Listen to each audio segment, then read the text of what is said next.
There are no grown men in our village. When girls turn 18, they participate in a coming-of-age ceremony in the ancestral hall. Dressed in ceremonial clothes, they line up to enter, and when they come out, their faces show a mix of pain and joy. When my eldest sister turned 18, Grandma forbade her from attending. However, one night, she snuck into the hall. When she came out, she was limping, and blood was dripping between her legs. Chapter: Our village lay deep within the mountains, hidden away from the outside world, where ruby mines ran through the earth. There was an old legend that said if one could craft an entire bed from ruby and sleep on it long enough, it would grant eternal youth. Ruby was rare and even harder to mine, but that was exactly why our village was so prosperous. Yet, for all our wealth, our village was a strange place. There were no men here, only women. I had 2 older sisters, but I should have had 3 older brothers as well. They were all drowned at birth. I witnessed the execution of a male infant once. The boy had just been born when they covered his mouth, not allowing even a single cry to escape. Men are born wicked. If their cries anger the mountain spirit, our clan will be destroyed. They carried him to the deep pool at the back of the mountain and tossed him in. The baby struggled for only a moment before sinking beneath the surface with a faint gurgle. I crept behind them and peered into the water. The pool was vast, filled with skulls that had been floating there for years. Some were so old they were little more than hollow, insect-eaten fragments. Grandma was the village chief, ruling over everything without challenge. No one dared to defy her. My eldest sister, Lily, was about to turn 18. Soon, it would be time for her coming-of-age ceremony. However, Grandma, who had always doted on her, had forbidden her from attending. When my sister tried to protest, she was struck across the face. Enough, I said, you're not going, and that's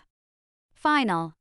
Even though Grandma was 99 years old, her strength had not left her. Lily's cheek swelled almost immediately seeing her beloved granddaughter's tears. Grandma let out a sigh. She stroked Lily's cheek tenderly and said in a soft voice, "It's for your own good. Once you've gone through the ceremony, you won't be able to become the chief." Lily's eyes lit up. "You want me to become the next chief?" Grandma smiled but said nothing. Her withered fingers traced Lily's pale arm, and her usually cloudy eyes gleamed with a sharp, knowing light. The young women of the village, all dressed in their finest robes, lined up to enter the ancestral hall. One by one, they came out with flushed faces and wore shy smiles. Some could barely walk straight, their legs pressed tightly together as they stumbled out. Lily grabbed one of the girls who had just stepped out and asked what the ceremony was about. Why did they all come out with expressions that showed both pain and joy, with a warm blush on her face? The girl's voice trembled with an uncharacteristic sensuality. She opened her mouth as though to tell Lily, then stopped herself after recalling something. A mysterious smile crept across her face. "Oh, it's nothing, just a little pleasure, that's all." Lily woke me up in the middle of the night to keep watch while she sneaked into the ancestral hall to find out what was going on. But Grandma said if you want to be the chief, you can't go through the ceremony. I reminded her. Lily's grip tightened on my wrist. "This stays between us. If Grandma finds out, I'll know you snitched. Why shouldn't I be allowed to attend? Grandma just doesn't want me to experience any fun." Her eyes sparkled, full of anticipation. It was like she already knew what secrets the ancestral hall held. The night was eerily silent, and the dim candle light flickered through the cracks of the hall's door, the flames dancing in the wind. I hid in the shadows, swatting at mosquitoes.